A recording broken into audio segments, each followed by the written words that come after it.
Hey guys, Blake here with another video, and I'm going to give you a good tip today to breed a lot of your... Hey guys, Blake here with another video, and I've got an item you might want to pick up if you're looking to breed any egg scattering fish. So let's jump straight into the video.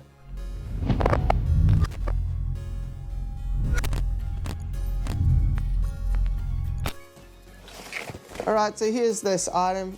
This is a breeding box, and this is the type that runs actually on an air pump, so it will siphon up water.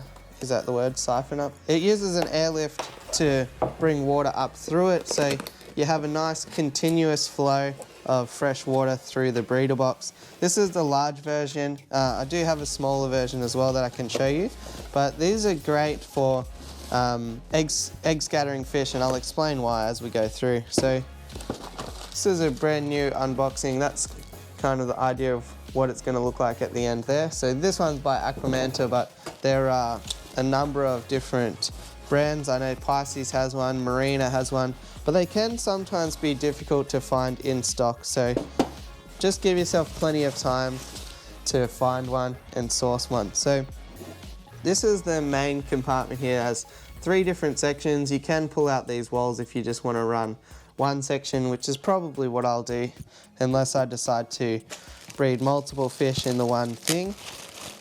But other than that, you just get a little bag of connections and hoses and things like that. So this is the uplift tube here, and it's pretty simple to put together. This part here connects onto your onto the breeder box, and you just slide this pipe onto the end. Then other than that, you get this airstone piece, and that just simply goes onto the end like that. You'll notice a little connection here, so you hook the air line up to that, and then on this actual section here, there's 2 pieces. So the air line goes up the right side so that it stays firmly in place, and then on the other side is where we connect the uplift tube area that it just simply locks into place, so that's not going anywhere. That piece right there. So now that that's all in, we can just pull this airline hose a bit more tight, put the lid back on, I guess. The thing is, you don't want to lose these. I always lose them, but this is what holds your lid on firmly. It's just a little silicone sort of clip or plastic clip. And we also get this little knob here to control how much air goes through, which is important when you control the flow. And then you also get 2 gates. So this is going to be dependent on how large the fish are that you're going to breed. So you can either get this large one, which would be like for a guppy or something like that, maybe a live bearer. And then you get this smaller one here, which I'm going to use. Alternatively, you can also just use a bit of sponge if you do have fish that are going to be smaller than the openings on this gate. Last but not least, we do have some little feet here. They go on the bottom, and they are adjustable depending on how far away your tank is.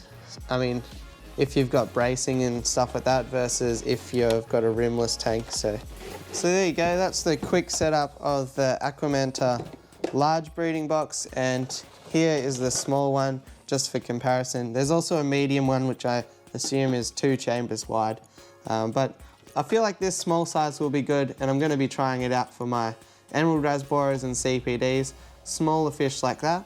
But this larger one is more if you've got guppies, platies, swordtails, that sort of thing.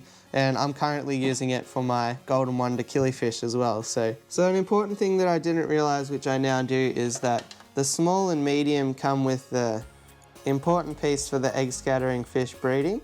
The large doesn't, so you don't get the piece that sits at the bottom of the breeder box that will separate the eggs from the moss. So that's really important. In hindsight, I probably would have got, a couple of medium size and maybe one small, but yeah, we're gonna have to make a little DIY setup to do it with a large.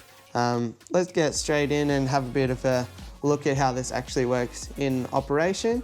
All right, so here you can see one of the larger breeder box working in action here. So I've just simply connected an air line here, and I've swapped out the other nozzle just for this one because that's what was on there already. So you just simply turn it up and down, and that will determine how much flow goes in here. And then as you have a look at the output, you can see that water's coming out. There's a steady stream into the tank. So to make the actual breeding setup, this is what I've done. I've got a divider from another breeder box, one of those net type ones. I've just sat it on an angle here, put a rock on top, and then just put a sponge up against the side. I've put all of the moss and suboxetane over this area because that's where the CPDs here are going to go and swim and breed all in the suboxetane.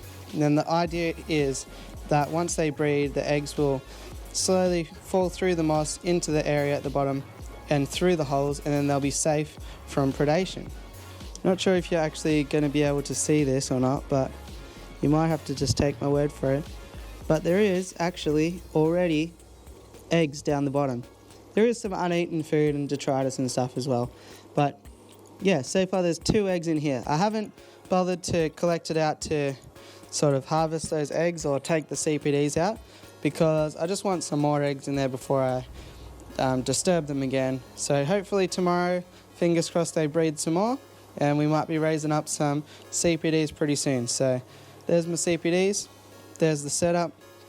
Here's the here's the Aquamanta breeder box in action. And who knows, maybe you might want to consider something like this for yourself. Alright, so there we go guys, hopefully you enjoyed this one. Hopefully you found it informative and it's giving you some ideas to move forward with. If you like this video, please like, subscribe and all that fun stuff, and I'll catch you on the next one. Thanks for watching.